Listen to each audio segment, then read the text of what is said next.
Boa tarde a todos. Sejam bem-vindos a mais um webinário PPG-CTA. Chamar a nossa convidada, que é a professora Cláudia. Ela é professora na UFT, Universidade Federal do Tocantins. A professora Cláudia, ela é graduada em Engenharia de Alimentos pela UFT. Ela é especializada em microbiologia agrícola. Ela fez seu mestrado, seu doutorado na UFLA. E parte do seu doutorado ela fez no México, ela fez um doutorado em São Luís. Então, ela é especializada em microbiologia agrícola, mas também a professora Cláudia, ela tem experiência na área de inovação. Ela já foi coordenadora de uma incubadora de empresas de biotecnologia e, atualmente, ela coordena o núcleo de inovação tecnológica da UFT. Então, gostaria de convidar agora a professora Cláudia e dar as boas-vindas para ela. Oi, Cláudia. Olá, pessoal. Boa tarde a todos e a todas. Primeiramente, eu gostaria de agradecer muito o convite, em nome da professora Cíntia Lacerda. Cíntia, uma grande amiga, né? A gente fez aí o mestrado, o doutorado lá em Lavras, né, juntas. Em nome da professora Cíntia, eu gostaria de agradecer, cumprimentar, né, os demais integrantes aí da comissão organizadora do webinário, e parabenizar, principalmente, pela realização desse evento, tendo em vista que num período tão difícil como esse que vivemos hoje, é extremamente importante, né, que a gente mantenha da melhor forma possível as nossas atividades profissionais e acadêmicas, estudando aí, procurando saber um pouquinho mais sobre assuntos que nos são de interesse. Deixa eu apresentar aqui, vamos ver se vocês vão conseguir ver a tela.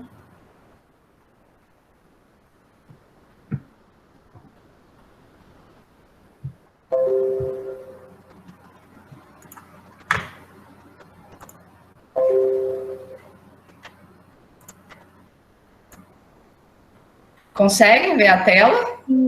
Sim. Certinho. Bom, pessoal, então hoje nós vamos falar um pouquinho sobre inovação tecnológica e propriedade intelectual na área de ciência e tecnologia de alimentos. Para mim é um prazer falar desse tema, porque ele une dois assuntos que eu tenho vivido muito intensamente nos últimos anos da minha carreira profissional, que é a inovação tecnológica aliada à proteção da propriedade intelectual, tendo em vista, né, que como a Bruna mencionou, né, eu já coordenei uma incubadora de empresas, né, de base biotecnológica, e atualmente eu coordeno um núcleo de inovação tecnológica da Universidade Federal do Tocantins, que é o setor da universidade que trata exatamente sobre a apropriação da propriedade intelectual, né, sobre a política de inovação institucional, os processos de transferência de tecnologia. E esses conhecimentos aliados à ciência e tecnologia de alimentos, então, que é a minha área de formação como engenheira de alimentos, e hoje como professora do curso de engenharia de alimentos e do programa de pós-graduação em ciência e tecnologia de alimentos, né? Então, une aí duas áreas que eu tenho trabalhado bastante, que eu tenho, né, bastante prazer em falar, aprender e passar um pouquinho do conhecimento que eu acumulei. Então, essa apresentação de hoje, ela será dividida basicamente em 4 etapas, em que na primeira etapa nós vamos conceituar a inovação tecnológica, né, trazendo tipos e categorias existentes, falar um pouquinho da propriedade intelectual, trazendo também conceitos, tipos e com foco em patentes. Vocês vão ver que a propriedade intelectual é bastante ampla, não daria para a gente abordar, né, todos os tipos. E aí, então, no terceiro momento, a gente já adentra, né, na área de ciência e tecnologia de alimentos, trazendo aí, né, a importância da inovação no setor, o que e como patentear tecnologias no setor, e, por fim, a gente vou mostrar para vocês algumas áreas de interesse, para a inovação tecnológica e transferência de tecnologia, né, com foco em alimentos e bebidas. Então, trazendo alguns exemplos e alguns cases de sucesso aí, né, focando basicamente nessa relação que a gente tanto busca hoje, que é a relação universidade-empresa. Bom, então, para iniciar, né, é importante que a gente defina a inovação tecnológica. Então, a inovação, ela vem do novo, né, então é praticar novos hábitos, novos costumes, novas práticas, né, visando mudanças de paradigma, mudanças de formas de utilizar um produto, de desenvolver um processo, né? Então, a gente encontra algumas definições na literatura, como, por exemplo, a definição do famoso Manual de Oslo, né, da OCDE, em que eles dão uma definição bastante ampla, onde eles colocam que a inovação tecnológica é a viabilização de um processo ou de um produto que seja novo ou melhorado, ou ainda novas formas de organização do negócio. A gente pode ainda definir inovação como toda novidade implantada pelo setor produtivo, por meio de pesquisa ou investimentos, e que aumenta a eficiência do processo produtivo ou que implica em um novo ou aprimorado produto. Então, como a gente pode observar nessas definições aí que eu trouxe para vocês, a inovação, né, para que ela se torne uma inovação, para que seja uma inovação, é necessário que a gente percorra algumas etapas, tá? E, além, óbvio, né, da geração de produtos que tragam bem-estar para nós, seres humanos, ou para os animais, que tragam preservação, né, da natureza, a inovação tecnológica tem um objetivo muito claro, que é trazer vantagem competitiva, né, para as empresas do setor, para que elas consigam, né, persistir no mercado produtivo, no setor produtivo. Então, quando a gente fala de inovação, uma dúvida que é bastante comum é se ideia, invenção e inovação são a mesma coisa. A resposta é não. Na verdade, ideia, invenção e inovação são etapas, né? Na verdade, ideia e invenção são etapas para que a gente chegue na inovação. Então, a ideia, ela é um pensamento, né? Aquele pensamento que a gente tem, né, quando está quase dormindo, quando está tomando um banho, quando está resolvendo um problema e não encontra uma solução já existente. Então, a ideia é um pensamento, ele é abstrato e é intangível, né? Ele não pode ser materializado.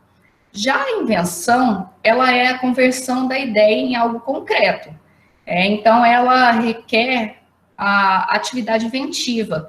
E o que é atividade inventiva? Atividade inventiva é quando se coloca uma ideia e, a partir dessa ideia, se desenvolve um produto ou um processo. Mas esse desenvolvimento, ele não pode decorrer de forma óbvia, uma simples observação, né, da natureza, ou uma simples observação por um técnico no assunto, ele conseguir identificar aquela matéria como óbvia, né? Então, ela tem que ter algo de invenção, ela tem que usar a criatividade humana, projetos, pesquisas, para que ela desenvolva, né, um produto ou um processo que seja materializado, né? Então, a invenção é a materialização da ideia.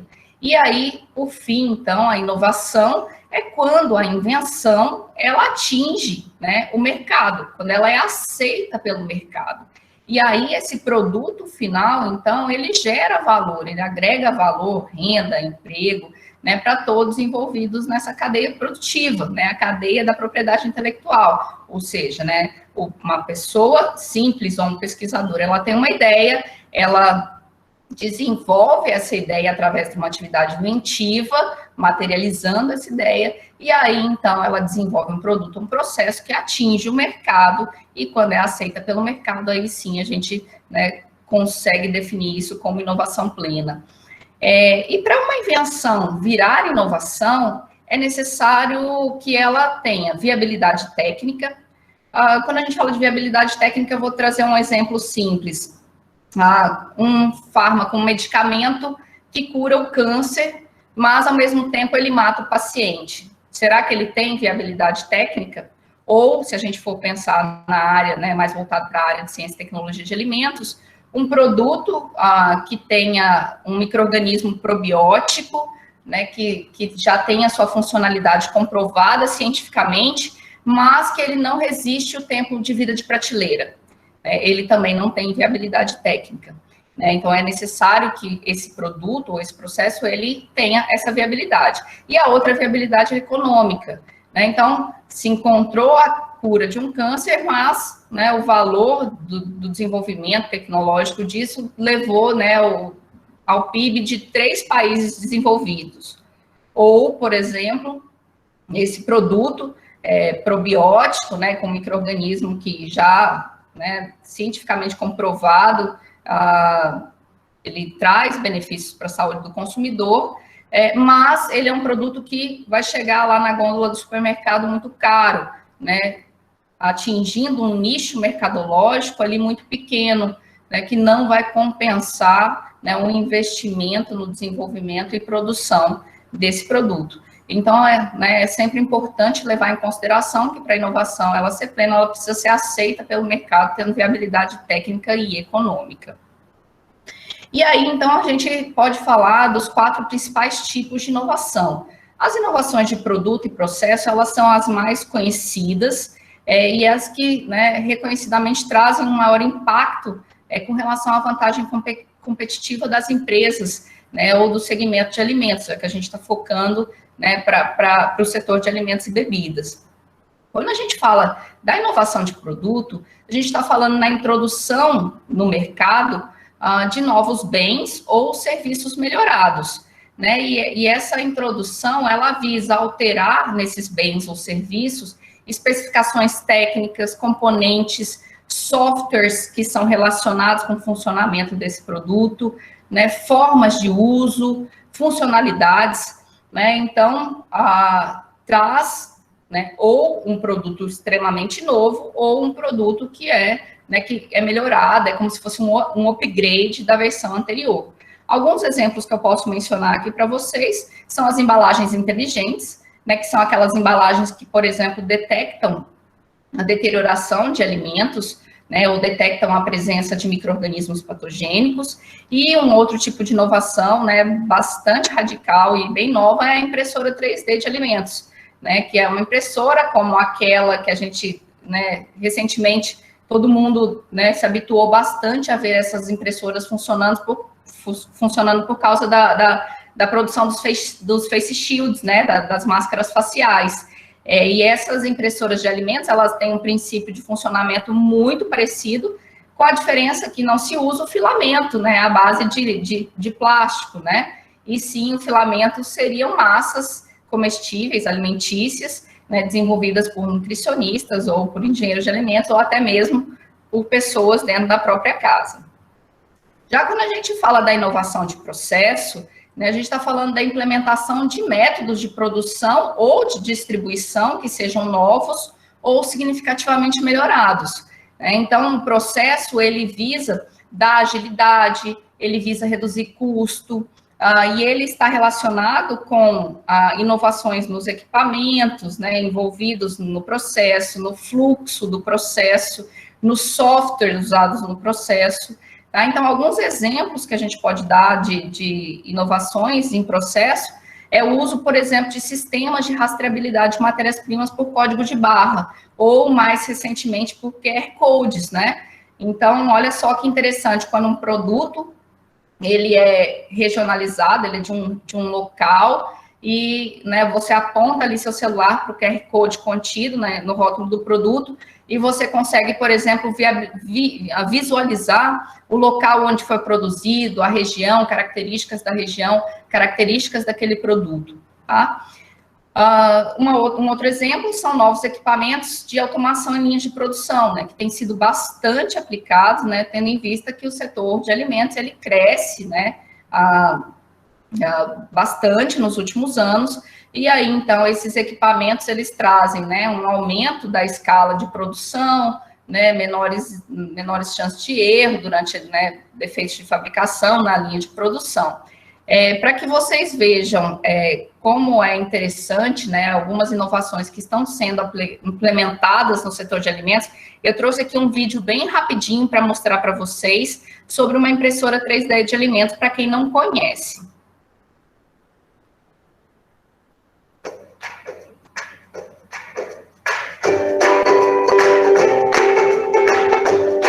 It's really about using fresh food and making food with nice, fresh ingredients.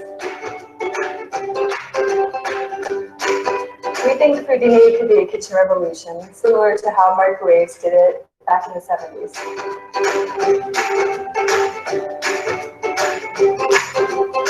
Foodini ships with empty food capsules, meaning that you as the user actually buy fresh ingredients, you prepare the fresh ingredients for Foodini, and Foodini prints it out. With Foodini, you can do sweet foods, savory foods.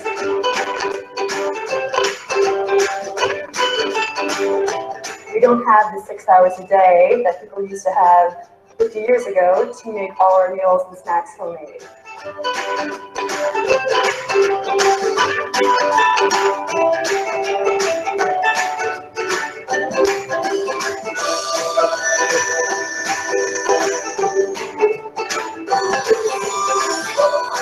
So it's really going back to making homemade fresh food with fresh ingredients.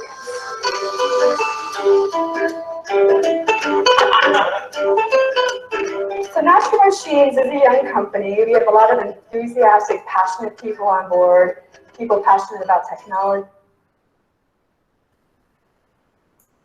passionate about food and combining that together.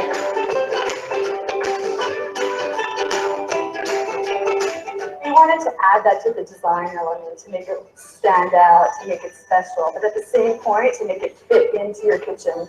And the appliance that you would be proud to have on your kitchen at all times and show to other people.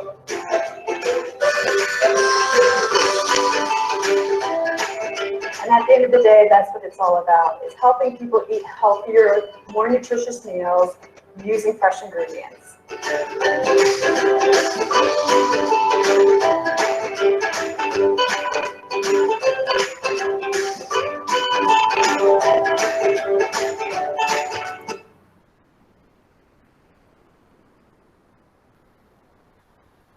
Bom, então esse é um exemplo, né, de uma impressora 3D que é considerada, né, uma inovação aí de produto, de processo, porque ela inova tanto, né, no desenvolvimento do produto na máquina, quanto no processo de produção de alimentos. Inclusive, hoje já existem alguns restaurantes que produzem comida, né, alimentos totalmente, né, à base das impressoras 3D. É bastante interessante, depois vocês dão uma olhada e vejam aí qual que é o futuro, né, da nossa alimentação, ou não, né? Vamos esperar para ver. Os outros dois tipos de inovação que a gente pode mencionar são as inovações de marketing, em que se implementa novos métodos de marketing, visando atender demandas do consumidor, visando reposicionar o produto no mercado, visando atingir novos nichos mercadológicos. E essas melhorias, né, esses novos métodos de marketing, eles podem ter várias finalidades, né, como, por exemplo, melhorias na concepção do produto, da embalagem, e alguns exemplos que a gente pode mencionar é o uso de sistema de franquia, né, então o franchising, ele é um sistema bastante utilizado recentemente, porque ao usar uma franquia, né, ela já leva a marca do produto, né, então ela já tem os clientes fidelizados, ela leva ali, né, todo um controle, né, de qualidade, de processos, de parâmetros que são característicos daquela marca. Então, é como se fosse uma empresa mais madura para permanecer no mercado, né, frente a empresas que são nascentes. Outras estratégias de marketing são, por exemplo, sistemas de vendas diretas ou varejo exclusivo. E aqui embaixo eu trouxe esse exemplo, né, não sei se vocês estão vendo essas duas embalagens do chocolate, né, que mostra o reposicionamento ou redesign de uma marca, né, né, de um chocolate brasileiro, em que, estudando, né, a geração Z, né, as pessoas mais jovens, né, a marca ela queria trazer, né, as pessoas mais jovens para consumir esse produto. ela fez um redesign da marca, né, mudando ali a textura da embalagem, né, trazendo diferenças nos elementos gráficos principais, como o coco, a palmeirinha ali. E com isso aí, essa marca, ela conseguiu um aumento de 46% nas vendas do produto de um ano para o outro, né? E, além disso, ela foi premiada, né, por uma premiação internacional que chama Nielsen Design Impact Awards, em 2019, né, que é uma premiação que ela premia não só, né, o design gráfico das marcas, mas também, né, esse aumento de vendas proporcionado pelas estratégias de marketing. E, por fim, o último tipo de inovação que a gente pode mencionar é a inovação organizacional. Nessa inovação organizacional, se prevê a implementação de novos métodos nas práticas do negócio, organização de local de trabalho, ou seja, uma inovação mais ligada à gestão do negócio, né? Então, hoje, o que está muito em voga são reorganizações estruturais, né, do negócio, em que os colaboradores das empresas, eles tenham maior autonomia, né, na tomada de decisões, que essas empresas tenham núcleos de inovação tecnológica para que os próprios colaboradores possam dar ideias inovadoras de desenvolvimento de produtos, melhoramento de processos, né? Então, é um tipo de inovação que está mais relacionado com a gestão do negócio. Então, tendo em vista esses 4 tipos de categorias de inovação, a gente pode ainda dividi-las em 2 categorias diferentes, né, que é a inovação incremental e a inovação radical. A inovação incremental é aquela que ela é é como se o produto fosse, ou o processo fosse repaginado, fosse melhorado, né? Então, ela é o melhoramento do que já existe. Ela é uma inovação que traz uma nova funcionalidade, ou ela traz uma nova forma de usar um produto, uma nova forma de conduzir um processo. Esse tipo de inovação, ela é mais simples de implementar, geralmente bem mais barata. O resultado, ele aparece mais rápido, né? Porque ela está muito relacionada a um produto ou um processo pré-existente, e para o setor, para as empresas do setor, ele garante, então, a permanência no mercado, né? Então, a empresa, ela consegue permanecer porque ela sempre, né, está buscando aí acompanhar os seus concorrentes. E com relação à inovação radical, é aquela inovação que ela é disruptiva, né? Ela transforma totalmente o modo de pensar, de agir, de praticar, né? Então, ela é bem mais complexa, né? Porque ela envolve, muitas vezes, novos conceitos, novas teorias, né? Pesquisas, né, que vão demorar mais tempo e muitas vezes vão ser mais custosas, né? Então, é um tipo de inovação mais cara. Muitas das vezes é mais arriscada, né? Porque nem sempre, né, aquele produto ou processo ele pode dar certo no final do desenvolvimento. Entretanto, essa inovação, ela é a que garante a liderança no mercado, né? Então, empresas que praticam a inovação radical são aquelas empresas que, né, sempre lançam produtos, né? Então, sempre estão lá como pioneiras, né, no desenvolvimento de um segmento do mercado ou em um tipo de produto. Então, vocês podem perceber que essas 2 categorias de inovação, elas podem ser integradas em qualquer um dos tipos de inovação, né? Então, a inovação incremental ou a inovação radical, ela pode acontecer, né, na inovação de produto, na inovação de processo, na inovação de marketing e na inovação organizacional. E aí, então, é importante que a gente mencione, né, sobre como e por que proteger as inovações e as invenções desenvolvidas, seja em âmbito, né, empresarial ou seja em âmbito de pesquisas mesmo, né, institucional. Então, quando a gente fala, né, das inovações, das invenções, é importante que a gente entenda que há necessidade de proteção dessas invenções e inovações. Porque pensem comigo, se não houvesse, né, instrumentos jurídicos, leis, né, um arcabouço de leis, instrumentos que protegessem os desenvolvedores, né, não se teria vantagem de desenvolver novos produtos e novos processos. Levando em consideração que o desenvolvimento de novos produtos e novos processos geralmente são caros, né, envolvem, né, o pessoal capacitado, né, então envolve, né, pessoas com formação na área, pessoal qualificado, envolve investimento em pesquisa, envolve setores especiais dentro da empresa, geralmente são os setores de pesquisa e desenvolvimento, e nas universidades, geralmente, os programas de pós-graduação, né? Então, tudo isso tem um custo. Imagina se quem desenvolveu não tivesse, né, a prioridade ou a prerrogativa de explorar essa inovação, essa invenção. Então, a propriedade intelectual, ela refere-se às produções que são oriundas da criação do ser humano, então elas advêm do intelecto do ser humano, de seus estudos, de suas vivências, de suas experimentações, e que merecem especial proteção jurídica. Então, o sistema de propriedade intelectual, ela, na verdade, é uma área do direito, né, que protege, então, essas criações, sejam artísticas, científicas, culturais e também industriais. Então, a gente pode dividir a propriedade intelectual em duas áreas, né, a área de direito autoral e da propriedade industrial.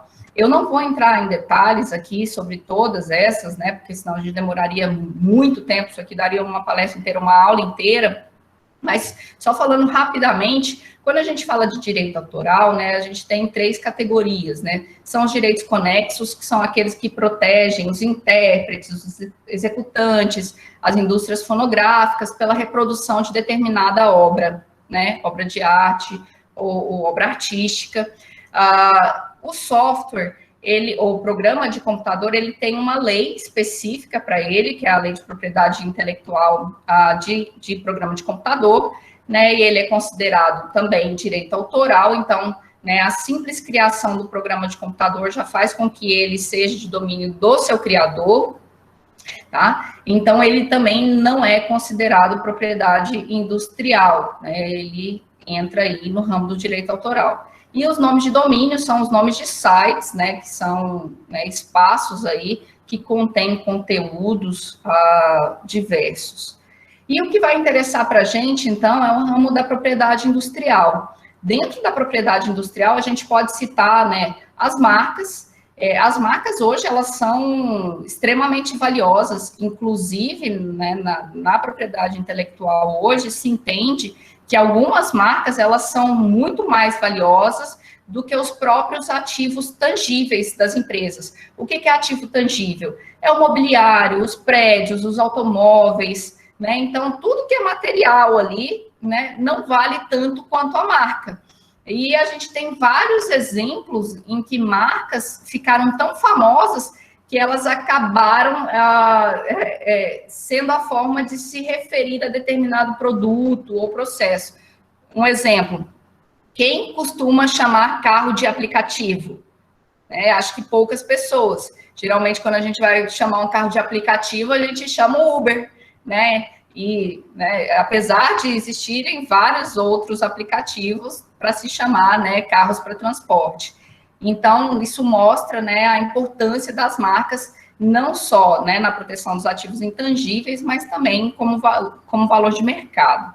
O desenho industrial está mais relacionado com o desenho técnico, né, com características estéticas e técnicas de equipamentos e produtos diversos. As indicações geográficas, elas remetem a características, peculiaridades, qualidades de produtos que são específicos de determinadas regiões, que são endêmicos, né? Eles só existem ali naquela região, e que por existir ali naquela região e ter uma qualidade específica, né, aquela região, então, ela tem o direito de explorar comercialmente esses produtos. A gente pode dar o exemplo aí de Minas Gerais. Minas tem pelo menos 9 Gs, né, pelo menos 9 produtos com proteção de indicação geográfica, como, por exemplo, o café do Cerrado Mineiro, o queijo do Cerro, queijo canastra, enfim, né, são vários produtos aí que já receberam essa IG, essa indicação geográfica, é como se fosse uma denominação de origem. O produto, ele tem um valor agregado por ser de determinada região. As cultivares, elas se referem a plantas, né, com características fenotípicas e genotípicas específicas, que dão a essas plantas, né, o direito de terem uma linhagem, ou serem chamadas de nomes específicos, então elas também merecem proteção, inclusive proteção comercial. E, por fim, que é o que interessa para a gente, né, são as patentes. As patentes, elas são títulos de propriedade que conferem a seus titulares o direito de impedir terceiros de explorarem sua invenção.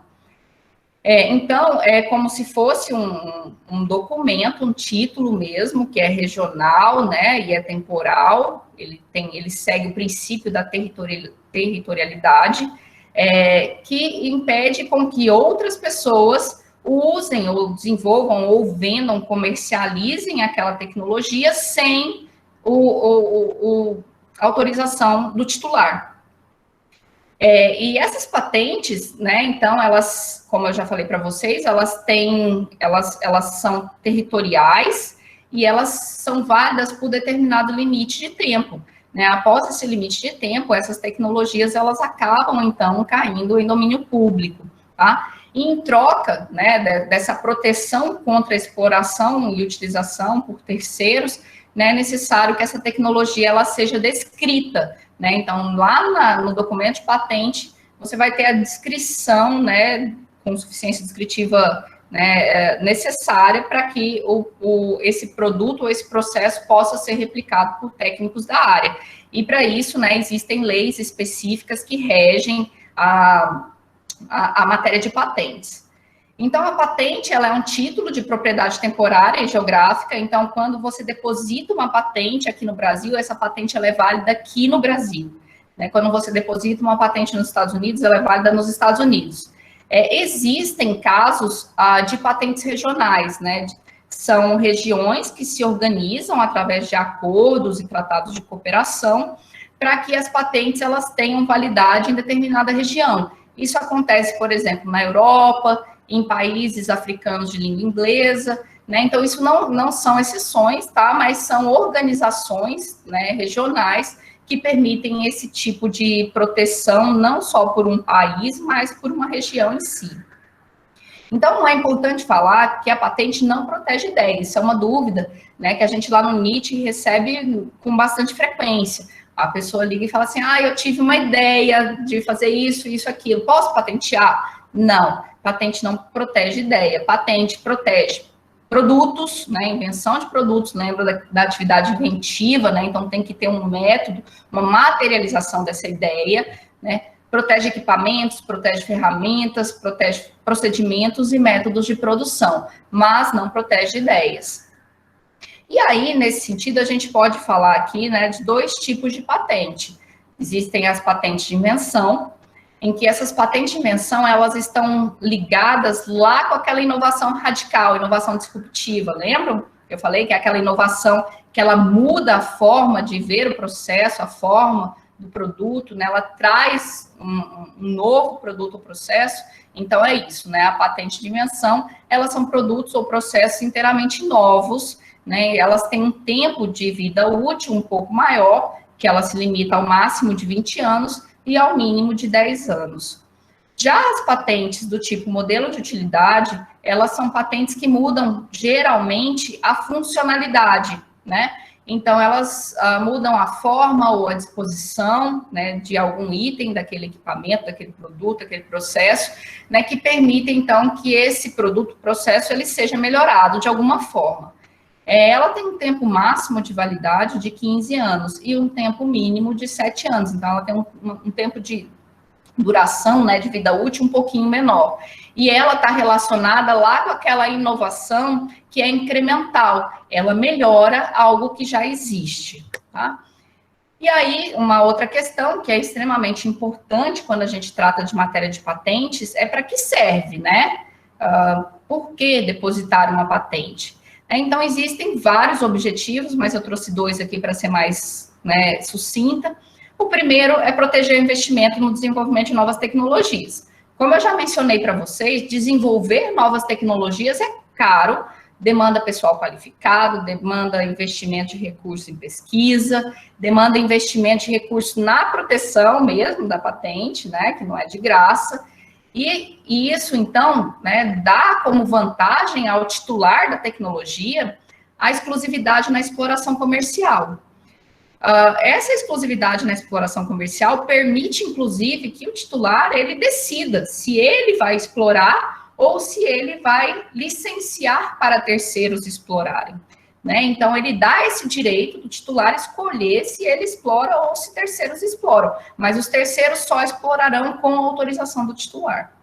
E isso, então, traz vantagem competitiva, né? Porque você impede que terceiros que não tiveram o mesmo dispêndio de recursos, tempo, recursos humanos, né, no desenvolvimento daquela tecnologia, você impede que eles usem a sua tecnologia sem te pagar por ela ou sem pedir sua autorização por ela. E o segundo, e não menos importante, critério, é acelerar o progresso da ciência. Então, vejam só, nós, né, como somos um público, acredito que majoritariamente ligados a curso de graduação, a programas de pós-graduação, estamos muito mais habituados em, né, trabalhar com o desenvolvimento e progresso da ciência, publicando artigos científicos. Não é isso? Entretanto, as bases de dados patentárias, elas são excelentes, né, são excelentes bancos de informação para que a gente consiga delimitar as nossas pesquisas. Né? Então, fazendo essa busca por patentes, a gente consegue, né, verificar o que já foi feito na área, tá? O que está sendo desenvolvido agora, e inclusive verificar quem está desenvolvendo essas tecnologias. Então, a gente consegue identificar os principais players, sejam elas empresas ou sejam elas universidades, né? Então, a ponto de conseguir parcerias para cocriação, né? A ponto de conseguir acordos, né, para desenvolvimento tecnológico. Então, a busca, né, e o depósito de patentes, lembram lá que eu falei que em troca dessa proteção territorial e limitada num tempo, tem que descrever a tecnologia?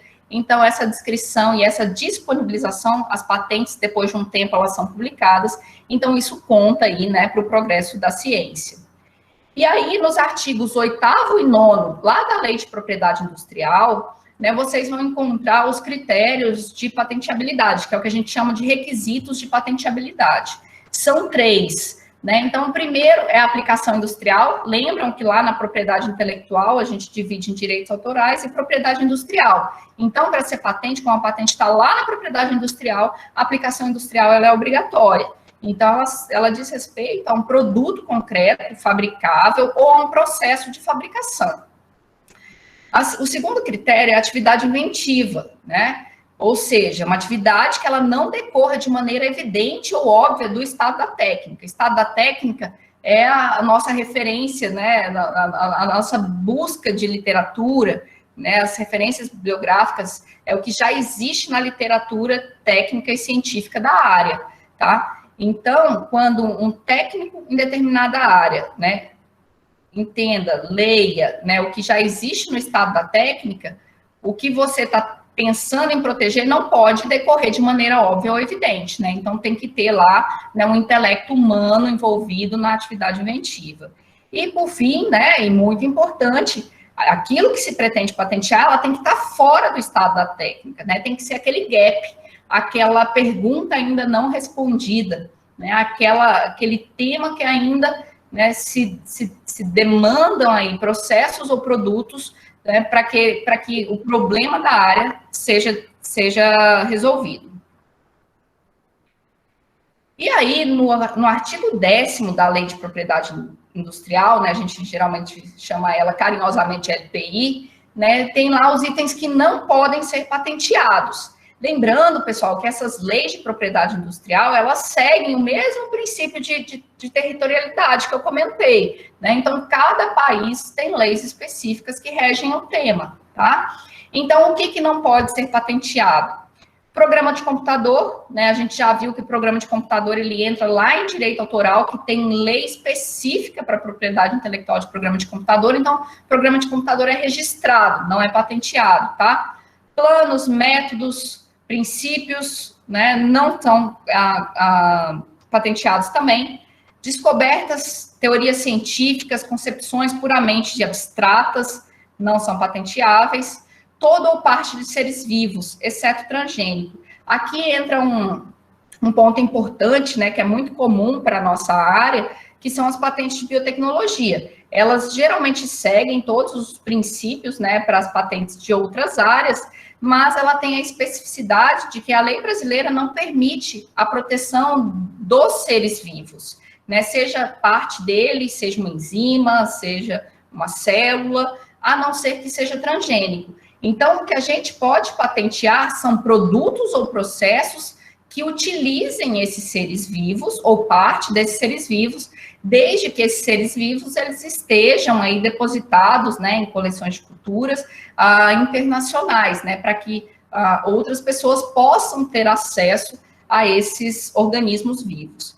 E uma outra questão que não pode ser patenteada, né, são obras literárias, artísticas, ou qualquer criação estética. Elas merecem proteção jurídica, mas lembrando que a proteção fica lá em direitos autorais e não em propriedade industrial.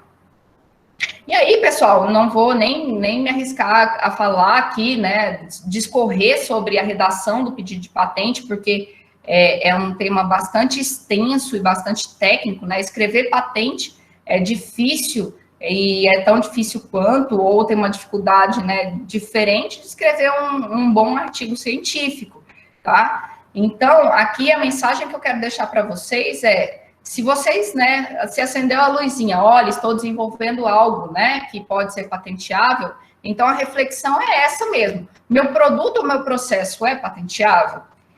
Não, cai lá em um requisito, né, de patenteabilidade, não dá. Se não for, haveria alguma mudança no projeto que poderia torná-lo patenteável?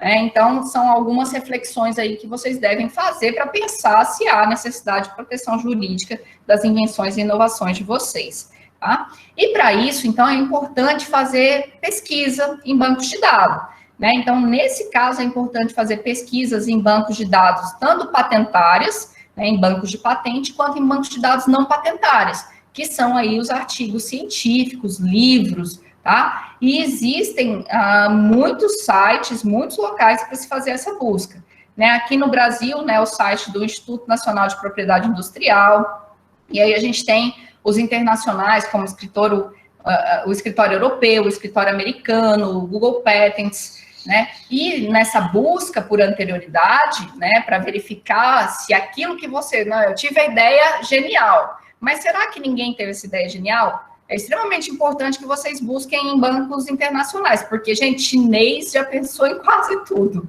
né? Então, você acha que você teve uma ideia magnífica, você procura lá, um chinês já desenvolveu.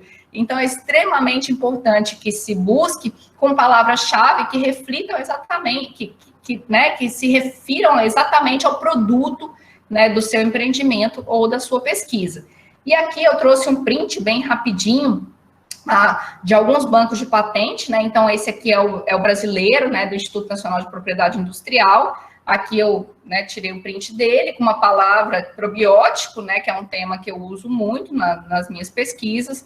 E aí, né, com base nele, você vai ter lá um relatório de busca, né? Dá para fazer pesquisas avançadas, enfim, né? Sugiro que, para quem tem interesse, que entre lá no site do INPI, né, e mexa bastante no site, aprenda, né, a fazer buscas nas bases de patente, porque isso é necessário, inclusive, para as pesquisas de vocês, tá? E aí, aqui a gente tem um documento, né, de um depósito de patente, né, então ele vem com um número, né, esse número, ele se refere à área do depósito, vem com a data, né, a data de publicação, e nesse caso, esse pedido de patente aqui, ele não foi concedido. Quando há desenho industrial, fluxogramas, ele também costuma aparecer aqui nos documentos de patente. E uma outra base de dados, existem várias, tá? Mas aqui eu só trouxe duas para a gente não se estender muito nisso, é o Google Patents, né? Então, o Google tem tudo, né? Então, o Google eu usei aqui, mas já com o mesmo termo, só que em inglês, né? Visto que ele vai buscar no banco de dados, né? De uma forma né, internacional, então é melhor que a gente faça a busca em inglês.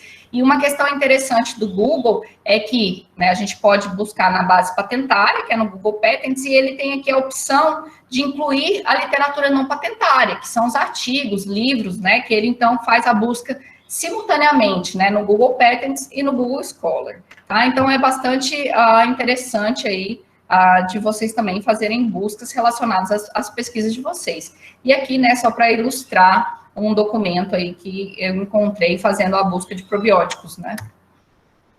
Então, para redigir um pedido de patente, pessoal, tem várias normas técnicas, né? Então, para quem tem interesse no tema, eu sugiro buscar materiais, como, por exemplo, a Instrução Normativa número 30, a Instrução Normativa número 31, de 2013, ambas do Instituto Nacional de Propriedade Industrial, né? Existem alguns guias, alguns manuais de redação de patente, como, por exemplo, esse aqui, né, que eu costumo indicar, né, que é um curso, né, bastante interessante aí, está disponível na internet, né? E para a redação é importante que a patente, ela contenha os detalhes de forma a permitir o exame técnico, que é uma das etapas, né, para a concessão das patentes.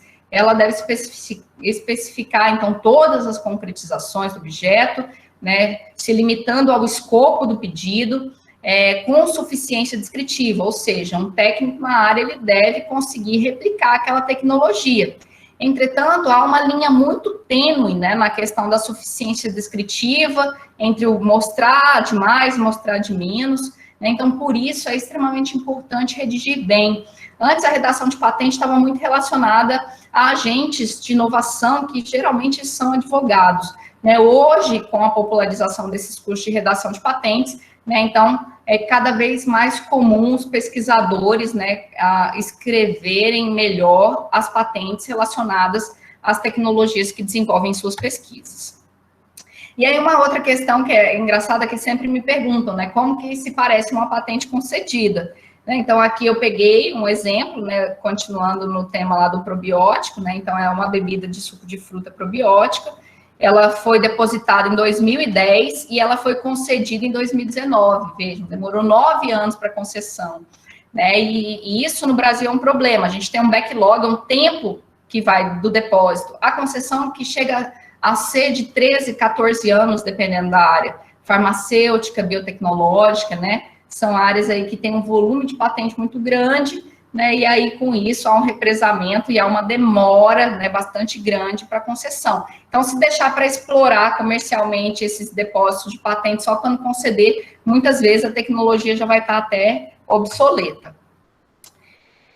No Brasil, quem faz a gestão da propriedade intelectual é o Instituto Nacional de Propriedade Industrial, então eu coloquei aí também para vocês o site, entrem no site, lá, né, tem as buscas, né, não só de patentes, mas de marcas, cultivares, enfim, né, as averbações de contrato de transferência de tecnologia, né, materiais informativos, as instruções normativas, né, tem bastante material lá no site do Instituto Nacional de Propriedade Industrial, INPI, acessem.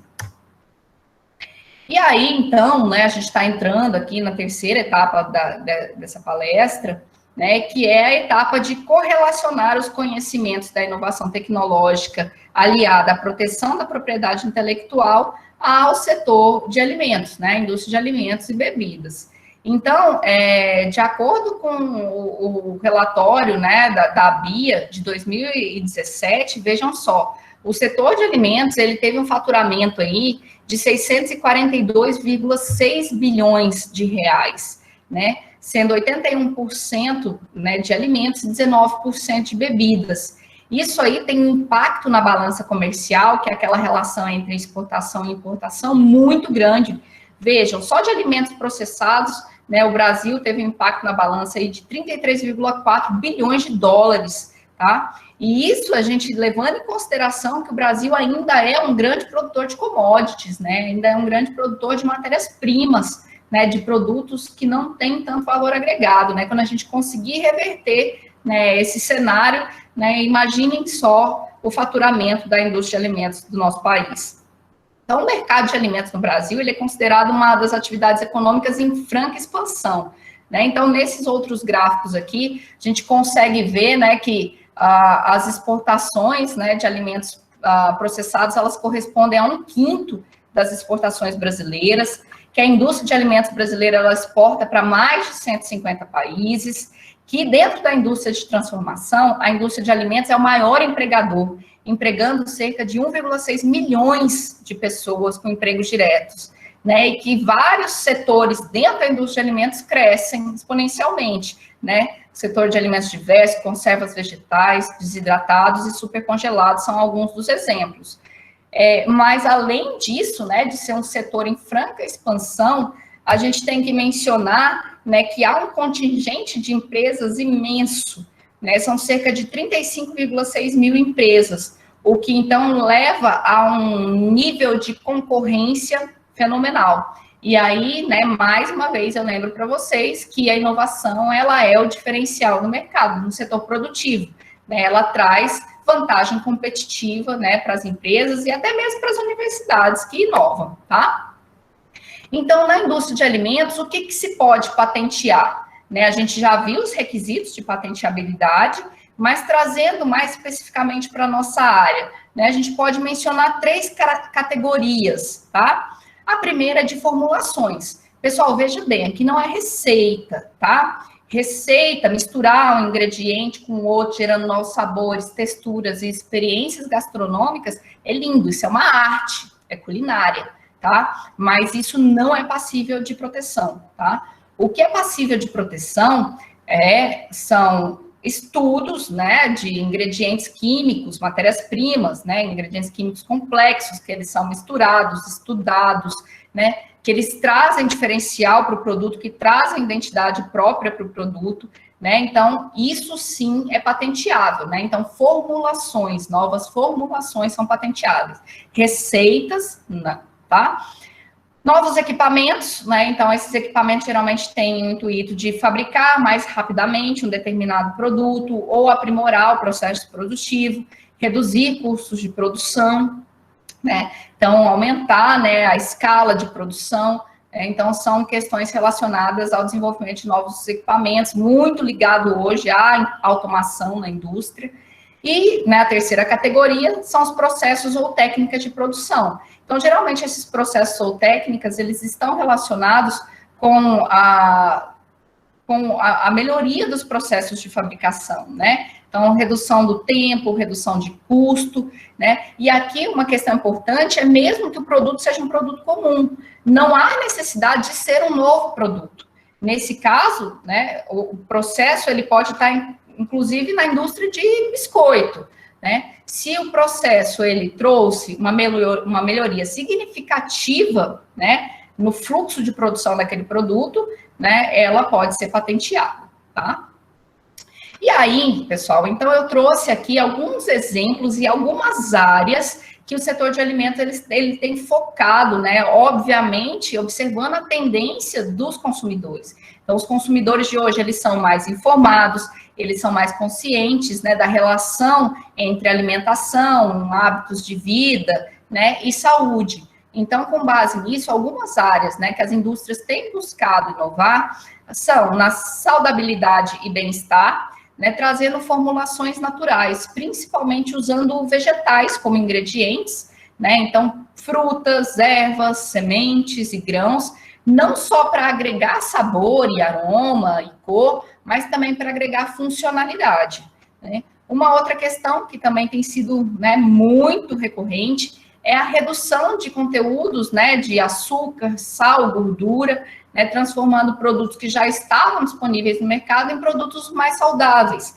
Aqui eu trouxe o exemplo, né, de uma marca também, que está disponível no Brasil, que ela, né, proporcionou a redução de 14,1% de sacarose da fórmula, né, então, né, mantendo aí, basicamente, o açúcar já presente no leite, que é a lactose, e com isso, né, além de inovar na redução dos conteúdos de açúcar, ela inovou no marketing também. Vejam que a embalagem ficou mais branquinha, né, remetendo à matéria-prima principal, que é o leite. Então, todas essas estratégias, por mais objetivas que elas possam parecer para a gente, né, elas têm um impacto significativo no montante de venda das empresas, tá? Então, algumas questões relacionadas à saudabilidade e bem-estar, né, é o uso de plantas trazendo funcionalidade, são os produtos com a ligação de Clean Label. O Clean Label são aqueles rótulos limpos, são produtos com menos ingredientes e com ingredientes que não tenham nomes complicados, né? Nada do INSS, não sei o que, né? O ácido, não sei das quantas, nada disso, né? Então, produtos naturais, que sejam simples, em menor quantidade, né? Então, é um rótulo mais limpo, um produto mais natural. Produtos especiais para consumidores com restrições alimentares, como, por exemplo, para celíacos, diabéticos, né? E, ultimamente, né, nos últimos anos, acompanhando uma tendência muito grande, né? Produtos para pessoas vegetarianas ou veganas, né? Então, isso tudo aí, né, está relacionado com inovações que as indústrias de alimentos têm trazido aí para nós consumidores. Uma outra área está relacionada à sensorialidade e prazer. Nesse quesito, é importante a gente falar que o sabor é o primeiro fator de recompra de um produto. Quando a gente gosta do paladar, a gente volta e compra, né? Então, é nesse ponto que essa área, né, ela atua. Então, aqui eu trouxe 2 exemplos, né, que um se aplica ao mercado premium. O mercado premium é aquele mercado de produtos mais caros, né, de produtos nobres. Um exemplo é da marca Callebaut, né, uma marca muito famosa de chocolate, que ela desenvolveu um chocolate premium, que ele é feito a partir de grãos de cacau vermelho, né, que é chamado de rubi. E aí, né, dentre as alegações que a empresa traz é que esse chocolate ele não é nem amargo, nem doce, né, nem leitoso, que é um chocolate perfeito, além de ser vermelhinho ou rosinha, né? E um outro segmento, né, no mercado de snacks, de salgadinho, também, né, trabalha aí com essa combinação e oferta de novas texturas, sabores, aromas. Como, por exemplo, esse produto aí que ele traz um toque de masala indiano, que é uma combinação de 2 ervas ou condimentos, né, que trazem, né, toda uma característica muito comum dos pratos indianos. Geralmente esses pratos eles são fritos naquela manteiga ghee, que é aquela manteiga clarificada, né? Então traz toda uma questão cultural, né, aliada aí a novas experiências, né, de sabor, de textura, nesse caso até de picância. Outra área, né, em que as indústrias têm apostado fortemente é na conveniência e na praticidade. Né? Então, quando a gente fala de praticidade, né, vários estabelecimentos hoje já permitem que os clientes façam um pagamento pelo reconhecimento facial. E isso aí é uma tendência muito grande, principalmente agora em período de pandemia, né, que está tão difícil tocar nas coisas. Então, esses métodos de pagamento, né, que utilizam, né, reconhecimento facial, pagamento por, né, pulseiras magnéticas, cartões magnéticos que não precisam, né, encostar nas máquinas, né, eles com certeza aí vieram para ficar e cada vez vão ser mais utilizados. E o desenvolvimento de equipamentos inteligentes, né, como um exemplo de um cooktop, né, de uma marca famosa, que é um cooktop inteligente, né, que ele vai sincronizar a temperatura das receitas com aplicativos e com vídeos das receitas. Né? Então, você escolhe lá no aplicativo ou né, em um vídeo a receita que você quer fazer, né, e o próprio fogão, ele vai ajustar aí a temperatura para o preparo desse alimento, né, então, solução aí para quem costuma queimar tudo na cozinha, isso vai parar de acontecer. Então, outras questões que estão envolvidas com conveniência e praticidade são embalagens cada vez mais práticas, produtos embalados em versão pocket, né, que são aquelas embalagens individuais, né, que é aquilo que você leva na bolsa, né, alimentos de fácil preparo e serviços que ajudam a economizar tempo, tendo em vista que cada vez mais as pessoas, né, permanecem menos tempo na cozinha, têm, né, menos aí o hábito de cozinhar. Talvez agora, depois dessa situação, né, tão inóspita que a gente vive, isso, né, possa ser revertido. Mas hoje, cada vez mais as pessoas procuram, né, tecnologias que economizem seu tempo. E por fim, né, a sustentabilidade e confiança. Então, nesse tema, é muito comum que alimentos tragam relações com a natureza, né, preocupações com o meio ambiente. Então, aqui eu trouxe um exemplo de um café que é comercializado em cápsula, né, então as cápsulas hoje vieram para ficar, quem gosta de café expresso né, ama café em cápsula, mas quando vê que no final do mês produziu lá uma quantidade imensa de lixo de cápsula e tem uma consciência ambiental, isso pesa. Então, essa empresa, olha que interessante, ela desenvolveu o café em cápsulas biodegradáveis. E rótulos especiais, né, com alegações de funcionalidade, com informações, por exemplo, de alimentos que não contenham ingredientes transgênicos, também são apostas aí para a inovação no segmento de alimentos e bebidas. E, mais uma vez, aqui aparecem, né, os produtos Clean Label, que são aqueles que não têm uma quantidade muito grande de constituintes, de ingredientes, né? Então, os rótulos são bem concisos, geralmente não envolvem adição de conservantes, e cada vez mais comuns produtos com ingredientes locais. As pessoas, elas têm buscado fomentar as cadeias produtivas regionais e locais, e com isso, a busca por esses produtos, que sejam produzidos na região, com matérias-primas da região, né, tem trazido cada vez mais adeptos para esse setor, proporcionando para a indústria de alimentos também, né, a possibilidade de inovação. E aí, pessoal, para que a gente entenda como essas inovações ou invenções, que são geralmente desenvolvidas, né, na academia, nas universidades, ou nos setores de P&D das empresas, como isso chega na ponta, como isso chega no mercado. É importante, antes da gente falar da transferência de tecnologia, que o Brasil ele tem uma característica em que o desenvolvimento tecnológico ele se dá basicamente dentro das universidades, principalmente as universidades públicas. Então, as universidades públicas brasileiras, elas são as principais depositantes de patente, elas são as principais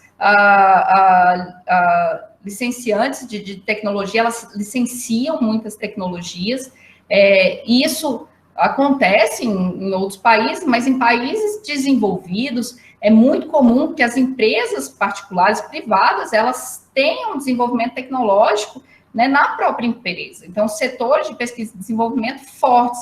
E aqui no Brasil, a gente ainda não tem essa cultura, né, então acaba que a inovação tecnológica, ela fica um pouco separada aí do setor produtivo. E agora, né, nos últimos anos, com o novo marco de ciência, tecnologia e inovação, a tendência é que se crie um ambiente mais favorável para essa interação universidade-empresa. Então, quando a gente fala dessa interação, a transferência de tecnologia, ela é a transferência do conhecimento técnico e científico. Ou seja, quem desenvolveu a tecnologia, o titular, ele disponibiliza conhecimentos, tecnologias, métodos e tipos de manufatura para indivíduos, empresas ou governos que tenham capacidade de explorar comercialmente aquela tecnologia.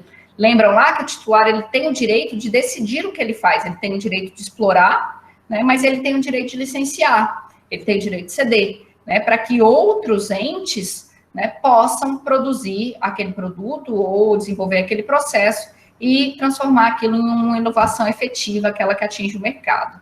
Então, ela proporciona desenvolvimento científico e tecnológico, né, dando acessibilidade, né, a novos produtos, a novos processos, a novos materiais e a novos serviços. E, para que isso aconteça, existem vários instrumentos jurídicos que são utilizados. Por exemplo, né, os instrumentos que envolvem os contratos, né, de licenciamento e exploração de patentes, de desenho industrial, de uso de marca, de fornecimento de tecnologia ou know-how, e também estão incluídos aí a prestação de serviços técnicos especializados, assistência técnica e científica e os processos de franquia. Então, só para que a gente tenha aqui, né, já estamos finalizando aqui, o tempo está acabando, trouxe só 2 exemplos para que vocês vejam como é possível essa interação universidade-empresa.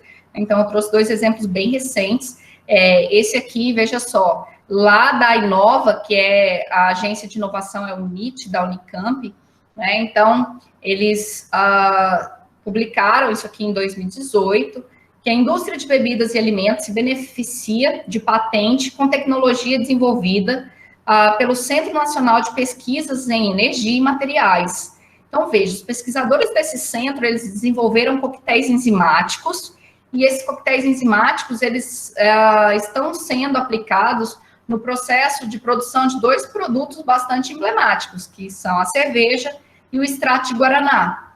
Né? Então, na cerveja, esses coquetéis enzimáticos, eles estão sendo utilizados no processo de mosturação ou de braçagem, principalmente relacionado à extração de açúcares para melhorar rendimento, né, a geração de aromas e sabores desejáveis, e na produção de extrato de guaraná, né, então estão envolvidos em processo de hidrólise para extração aí, de cafeína, de taninos, né, então gerando um produto aí de acordo com as características desejadas. Então vejam só, né, então uma tecnologia que se iniciou em um centro de pesquisa ligado a um programa de pós-graduação como os nossos, né, está chegando aí na indústria, está chegando na ponta, vai gerar um produto, processo para o consumidor.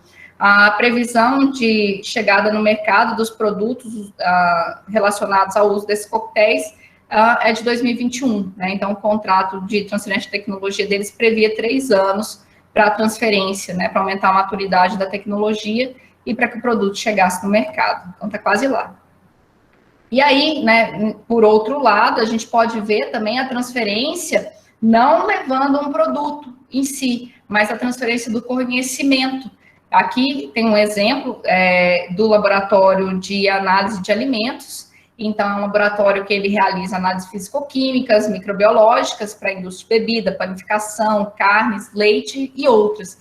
Esse laboratório da Universidade Estadual de Londrina, ele recebe amostras do setor produtivo há mais de 20 anos, e com acúmulo de know-how, de capacitação, né, técnica, eles conseguiram deixar de ser laboratórios que faziam análise simplesmente para que as empresas cumprissem requisitos das vigilâncias sanitárias, ou para fazer caracterizações, rótulos, né? Então, deixou de ter esse caráter, né, de simples prestação de serviço, para passar a ter um caráter de prestação de assistência técnica e científica, visto que hoje eles, né, com as análises, eles conseguem ajudar as empresas a desenvolverem melhores formulações, aumentarem vida de prateleira, fazer vida de prateleira acelerado, enfim. Então, é uma outra possibilidade aí de transferência de tecnologia da universidade para as empresas.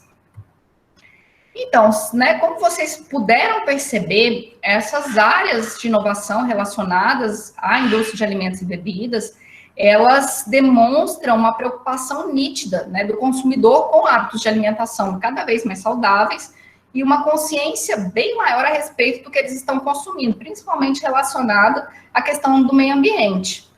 E as empresas, obviamente, por estudos, né, de mercado, de marketing, elas sempre estão antenadas, né, nessas tendências.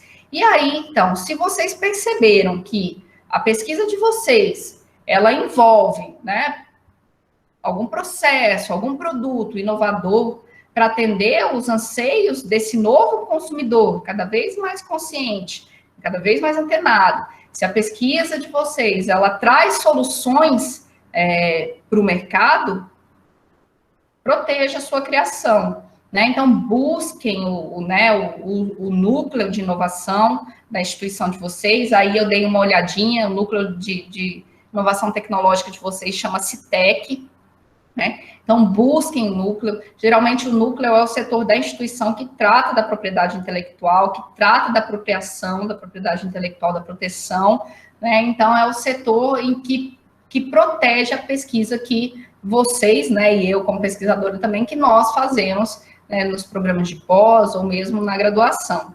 Além dos núcleos de inovação tecnológica, para aqueles que são inventores independentes ou que não estejam ligados a universidades, existem empresas especializadas em PI, em propriedade intelectual, geralmente são empresas de advogados, que fazem essa proteção, né, tanto em âmbito nacional quanto em âmbito internacional. Aqui estão algumas referências que eu usei, né, para trazer para vocês algumas tendências relacionadas ao mercado e alguns conceitos. Eu agradeço mais uma vez pelo convite. Para mim, um prazer poder contribuir no webinário de vocês. Aqui estão os meus contatos, né, tanto contato pessoal, quanto contato do Núcleo de Inovação Tecnológica aqui da UFT. Obrigada. Cláudia, muito obrigada, foi muito interessante sua palestra. A gente tem algumas perguntas aqui, mas antes eu gostaria de agradecer aos intérpretes que estão aqui nos ajudando, o Nerisvaldo Araújo e a Laís Velano. Muito obrigada, pessoal, por estar ajudando a gente a tornar o nosso webinário mais inclusivo. Temos algumas perguntas aqui. A primeira pergunta é do Thiago Marques.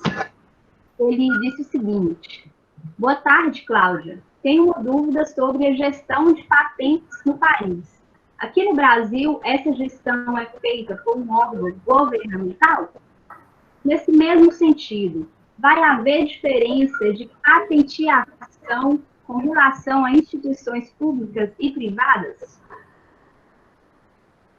Ok, sim, o Instituto Nacional de Propriedade Industrial, ele é governamental, tá? Ele é ligado ao governo federal, é um órgão que tem autonomia financeira, orçamentária, mas está ligado ao governo federal, sim. Com relação à gestão, ou mais propriamente dito, ao depósito de patente, tem diferença relacionada às taxas, tá? Então, as patentes, elas têm um custo, né, e são aplicadas taxas diferentes de acordo com os titulares. Então, taxas reduzidas são aplicadas para inventores independentes, ou seja, a pessoa que tem a oficina de inovação tecnológica na garagem de casa, né, que desenvolve algo sozinho, sem o apoio de uma ICT, de uma instituição de ciência e tecnologia, tá? Então, esse inventor, ele tem desconto, né, pessoa física.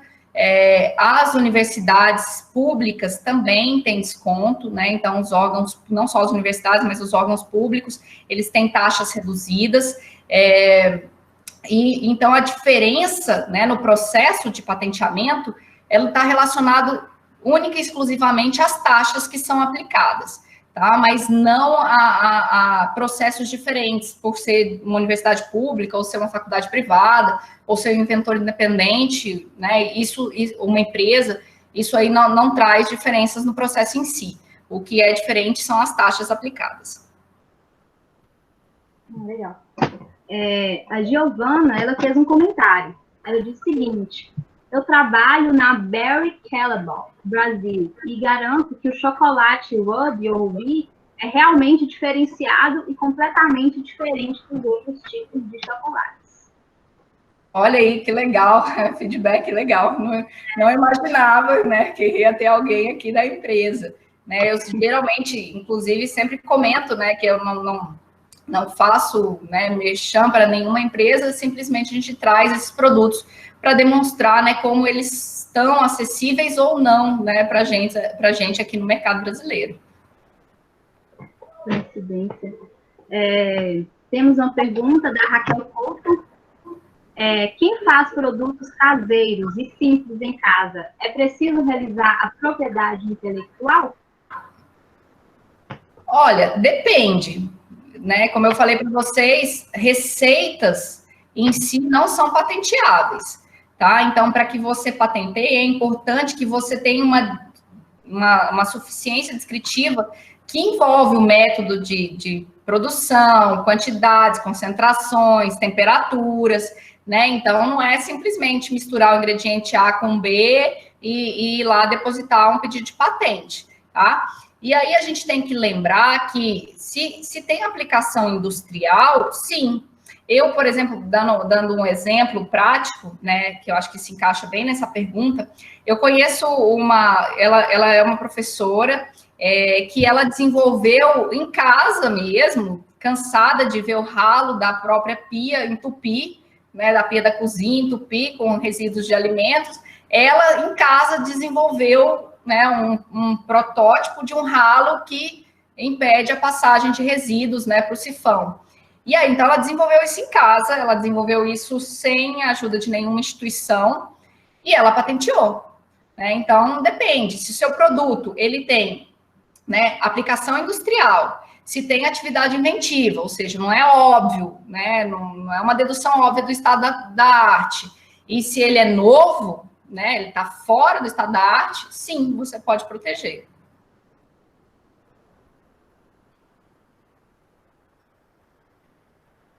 Meu áudio. A Joyce, ela gostaria de pedir a palavra. Joyce, fique à vontade. Boa tarde, Cláudia, boa tarde a todos. Primeiramente, eu queria parabenizar a Cláudia pela apresentação, foi excelente a apresentação, e dizer também que eu estou com muita saudade, né, eu achei ótimo essa oportunidade, né, esse webinário foi uma ótima oportunidade para te ver e pronto, muito boa apresentação. E eu gostaria de saber, primeiro, se o governo tem investido, né, em patentes no Brasil e como que essas patentes estão nesse momento atual, e também com relação ao tempo de patente, né, na apresentação você disse que foi feito aí um exemplo de um depósito foi feito o depósito, depois de 9 anos, que foi, então, concretizado, né, a patente. Então, eu queria saber, com relação ao tempo, porque eu lembro que na época que eu estava no doutorado, a gente pensou, inclusive, em patentear, mas ficava sempre na dúvida pelo tempo da patente, e aí, né, a gente fica na dúvida entre publicar e patentear, uma vez que o tempo, às vezes, de publicação é um pouco mais menor do que a patente, né, então eu queria saber como que está o tempo da patente, nesse momento atual agora também. Joyce, que alegria te ver por aqui também, muito feliz, né? Hoje aqui está sendo um momento de reencontros, né? Sim, sim. Muito bom, obrigada, viu? Seguinte, o momento atual, ele não está fácil para o Instituto Nacional de Propriedade Industrial, né? Então, o órgão, ele tem sofrido ataques no sentido de perda de autonomia, principalmente com relação à autonomia orçamentária, tendo em vista que ele é um órgão superavitário, né? Ele gera receita. Então, recentemente, aliados ali da base do governo fizeram propostas de projeto de lei para retirar a autonomia do órgão, né?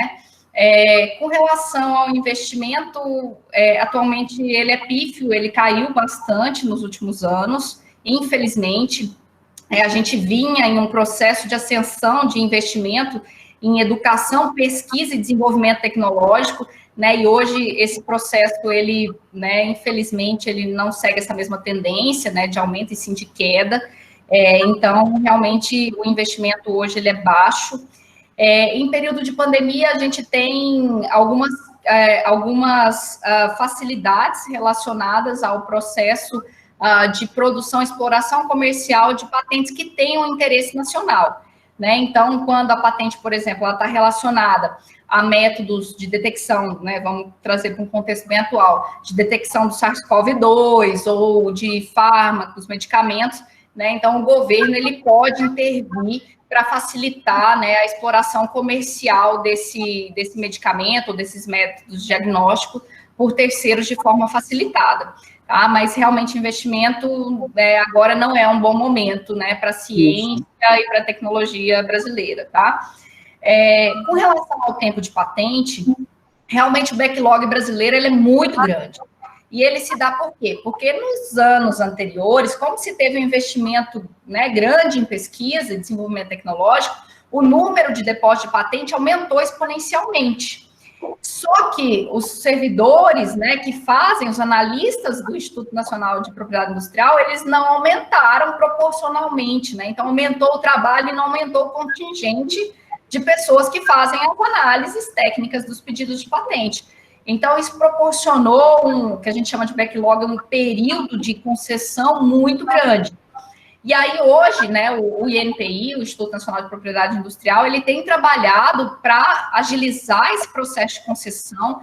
Então, vira e mexe, o INPI lança aí campanhas de aceleração de exames técnicos para determinados segmentos, para acelerar esse processo de concessão. Agora, o que está vigente é um processo de aceleração de concessão de patente, pelo menos de exame técnicos de patentes que estejam relacionadas a startups e spin-offs, que são essas empresas que saem da universidade, né? Elas são formadas dentro da universidade, geralmente relacionadas à pesquisa científica, gerada aí nos programas de pós-graduação. Com relação à escolha entre publicar e patentear, hoje não é uma escolha tão difícil, Joyce, porque é o seguinte, quando você vai patentear, você tem o que a gente chama de período de graça, que são 12 meses. Então, 12 meses antes do depósito de patente, você pode divulgar a sua tecnologia, seja ela por artigos científicos,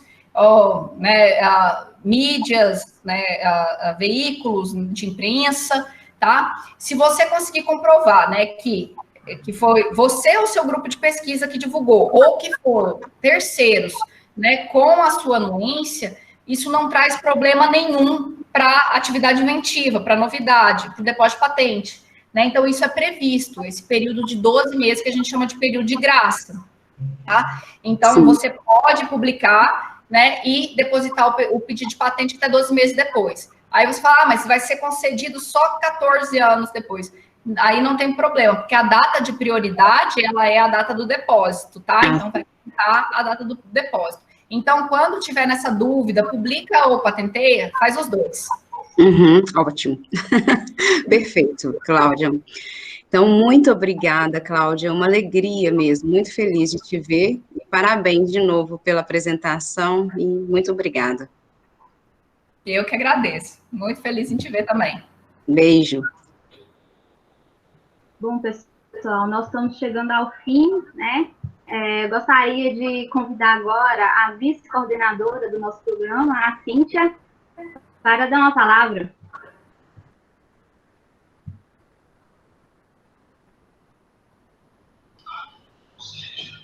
Bom, pessoal, eu queria agradecer, né, a professora Cláudia, além de excelente profissional, é minha amiga aí, então eu queria te agradecer muito, Cláudia, pela palestra, parabéns, né, excelente apresentação, acho que deu para clarear bastante para o pessoal, é um assunto, assim, que a gente precisa conversar, né, na verdade, e eu acho, assim, que às vezes, até nós, professores, né, nós precisamos informar mais para a gente conseguir realmente utilizar a ferramenta da melhor maneira, né?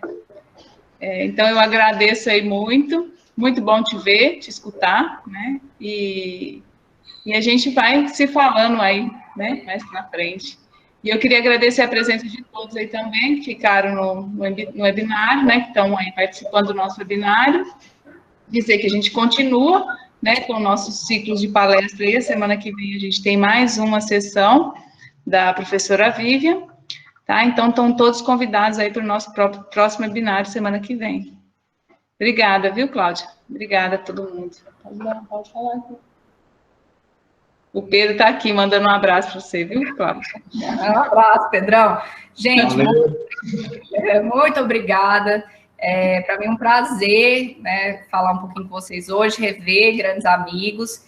Queria agradecer por todos que ficaram até agora, né, na palestra, espero que tenha sido proveitoso. E gostaria de agradecer também os intérpretes, né, o Nerivaldo e a Laís, muito obrigada. Espero que eu não tenha dado muito trabalho para vocês. Um abraço para todos, fiquem bem.